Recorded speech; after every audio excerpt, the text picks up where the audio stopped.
Kumusta po kayong lahat? Magandang umaga, magandang tanghali, magandang hapon, magandang gabi kung saan mang parte kayo ng mundo ngayon. At sana lahat kayo ay nasa mabuting kalagayan. A few days ago, nagiging viral yung video na kung saan isang bata ang nagsabi na ang seek and joy ni Diwata ay lasang towel. Dito naman daw. Hello po. Mga bata hindi nagsisinungaling. Opo. Tanungin mo siya kung ano lasa ng pagkain. Ano lasa ng pagkain ni Diwata? Lasang tao. Lasang... Ano daw? Lasa daw towel, tuwalya. Tuwalya sa ano? Kung bakit niya kinakain. Bakit mo kinakain daw? Tinitiis niya daw. Hindi mo tinry yung chicken? Masarap din yung chicken niya. Sarap ba na? Shada daw. Siya, pasado daw, pasado. Ay, yung overload. Ikaw mo natin. Dahil yung lasang tuwalya na. Yung chicken daw lasang tuwalya. Yung chicken lasang tuwalya. So yan, try mo yung iba, yung pares. Bawal pa yata siya sa mga pares. Thank you. Wala talagang lasa. Honest review.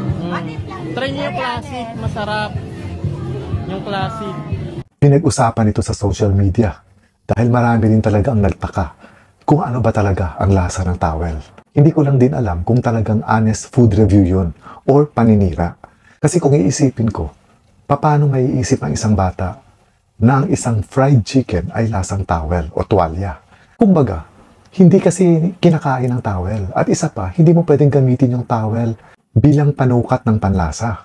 Pwede siguro kung sinasabi niya na parang towel yung seek and joy dahil makunat or dahil matigas yung laman, baka pwede ko pang tanggapin yun. Pero pag sinabi mong lasang towel, parang out of context para sa akin yun. Kasi pag sinabi nating lasa, may kinalaman ito kung matabang, matamis, maalat, maanghang, mapait. Yun ang mga sari-saring panlasa. Pero pag sinabi mong lasang towel, talagang mapapaisip ka. Natikman ba talaga niya ang towel?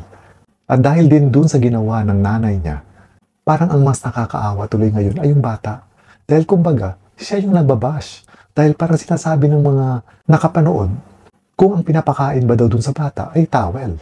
Or kung niluluto ba ang towel sa bahay nila at masabi ng anak nila na ganun yung lasa ng isang pagkain na fried chicken. Although naniniwala ako, merong individuality. May kanya-kanyang panlasa ang bawat isa sa atin. Pero, para kasing hindi makatotohanan ng isang fried chicken, siguro kahit pa gaano ito kawalang lasa, hindi ito maglalasang towel. Kasi nga ang towel hindi pagkain. So, ibig sabihin, hindi ito magkakaroon ng anumang lasa. Pwede siguro na baka nagkamali tayo ng pandinig doon sa sinabi ng bata. Kaya towel yung interpretation. Pero yun talaga kasi ang sinasabi daw na kinonfirm mismo ng nanay niya. At isa pa, ang napansin ko doon, bakit yung parang yung nanay niya ang talagang atat na malaman yung magiging sagot ng anak niya. Kasi kung mapansin natin doon sa video, parang siya yung nanguna doon sa vlogger at sinabi nga niya na ang mga bata daw ay hindi marunong magsinungaling. Kaya tanungin daw yung anak niya kung ano ang lasa ng pagkain ni Diwata. At nung sumagot yung anak niya na lasang towel, sinundan pa niya ng tanong kung ano ang masasabi niya. At sinabi nga ng bata na pasado naman daw yung panlasa. So may contradiction dito. Kumbaga, parang paano masabing pasado ang isang pagkain kung nauna mo nang sinabi na lasang towel ito. Kasi pag sinabing lasang towel, ang nasa isip ko, hindi lasang pagkain yung nakain niya. Dahil hindi nga pagkain yung towel. So kung sinasabi ng nanay niya na yun ay isang honest food review, para sa akin hindi ako naniniwala. Hindi sa kinakampihan ko yung pagkain ni Diwata dahil unang-una hindi ko pa naman natitikman yon. At hindi pa ako nakapunta sa pwesto ni Diwata. Pero ang sa akin lang dito, parang napakalayo naman ng comparison niya sa isang totoong pagkain at sa isang tuwalya. Hindi rin natin alam kung itinuro ba niya ito sa kanyang anak o talagang yun ang naging sagot ng kanyang anak. Hindi rin natin alam kung ang intensyon niya ay para magpa-trending o di kaya ay para manira o di kaya ay para siraan yung pagkain ni Diwata. Walang makapagsasabi nito. Hindi rin natin siya pwedeng husgahan dahil meron nga tayong tinatawag na individuality, sabi ko kanina. May kanya-kanya tayong panlasa. Yun nga lang, parang unbelievable yung comparison between sa isang pagkain at sa isang hindi pagkain. Siguro kung sinabi niya na walang lasa, matigas, makunat, hindi crispy, or malansa, kung mga ganun siguro yung sinabi ng bata, kapani-paniwala pa. Kasi paano masasabi ng nanay na yun ay isang food review kung hindi naman siya nagbigay ng detalye? Except, sinabi lang niya na walang lasa at lasang tuwalya, sabi ng anak niya. So, paano natin masasabing food review yun? Hindi yun food review. Yun ay isang komento. Isang komento na ang dating ay may bahid ng mali siya. Ganon yung naging dating din sa akin. Well, anyway, nakarating din pala ito kay Diwata at napanood niya. So, sa isang vlog niya, tinawanan lang ito ni Diwata. Kumbaga, hindi siya nagpa-apekto dito. So, panoorin natin ito. Sige, go. Kadiyot lang jud kaayo. Kadyot lang ba? Kadyot. Kasi galing kami sa kadyot. 1, 2, 3. Sa panas lang. Thank you very much. Okay. Thank you. Ito isa pa. Asan pa? Anong in-order mo? Ano, sisig na masarap. Sisig at saka Paris overload. overload. Ayan, very good. Tapos Loaded, nag-pick out ang pa sarap. sila. Loaded. From 1 to 10, anong ratings? 10.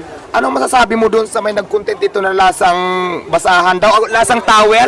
Hayaan mo na at least masarap ka. Hindi kasi Oh, ako, masarap ang hindi kasi ang pagkain. comment ko lang, hindi ko siya masasabi kasi hindi pa naman ako nakatikim ng towel kung anong lasa. Ikaw nakatikim ka na ba? Wala pa. Anong lasa doon sa towel? Oh my God. Hayaan mo na kasi meron dito ako nakita, nag-content na lasang towel daw. It's Eh, hindi ko okay. din naman, hindi ako makapag-react kasi hindi ko makumpara dahil hindi ko alam kung anong lasa ng towel. Hindi pa ako nakakain kasi talaga ever since. It's your, Appreciate the people who appreciate. Yes! maraming salamat po. Appreciate the people who appreciate nyo. Akala nyo naman, naintindihan nyo. As Tagalog, saring lang. Laban mga Bisaya. Laban! Laban mga Bisaya. Thank you. Okay. Sige. Well, tama rin naman yung reaction ni Diwata na kumbaga dead ma siya at hindi siya apektado dito. Dahil kumbaga nung araw na yun, hindi lang naman yung pamilyang yun ang nandoon para kumain sa pwesto niya. At kung talagang walang lasa, at kung talagang lasang towel, yung manok, hindi lang siguro na iisang manok o isang parte o isang cut ng manok ang maglalasang towel. Kumbaga, dahil sabay-sabay nilang niluluto yun, sabay-sabay nilang tinitimplahan, edi sana nung araw na yun, marami ang nagreklamo na hindi nga masarap yung Seek and Joy ni Diwata. Kung ganun yung nangyari, maaaring totoo yung sinasabi ng bata. Pero dahil siya lang nung araw na yon ang nagkaroon ng ganung komento na parang out of this world na comment, hindi ko binabash yung bata dito ha. Kasi pakiramdam ko, naturuan siya kung ano ang sasabihin niya. Nakakaawa rin kung halimbawa nga, tinuruan yung bata kung ano ang sasabihin niya. Dahil sa murang edad niya, tinuturuan na siyang magsinungaling ng mismong nanay niya. Yun yung masama dito, kung ganun nga ang totoong kwento. Mabuti na lang din, at hindi ganun kakitid yung pag-iisip ni Diwata. Kumbaga, para kay Diwata, nilagyan niya ng konting sarcasm na sinasabi. Kumbaga, hindi niya binastos yung nag-comment sa video. Kung hindi, nilagyan niya ng konting sarcasm.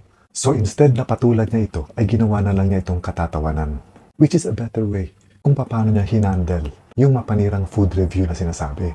Sana naman next time, kung mag-food review tayo, make sure na detalyado yung mga sasabihin natin.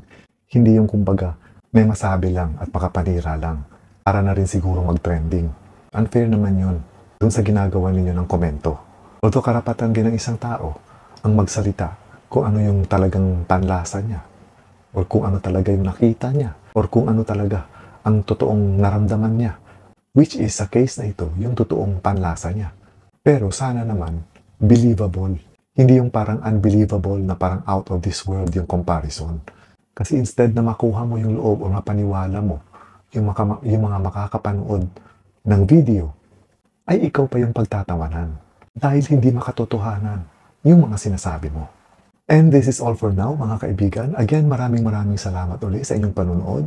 Have a pleasant weekend, everyone. Ingat po kayo lagi. Amping mo kanunay and God bless.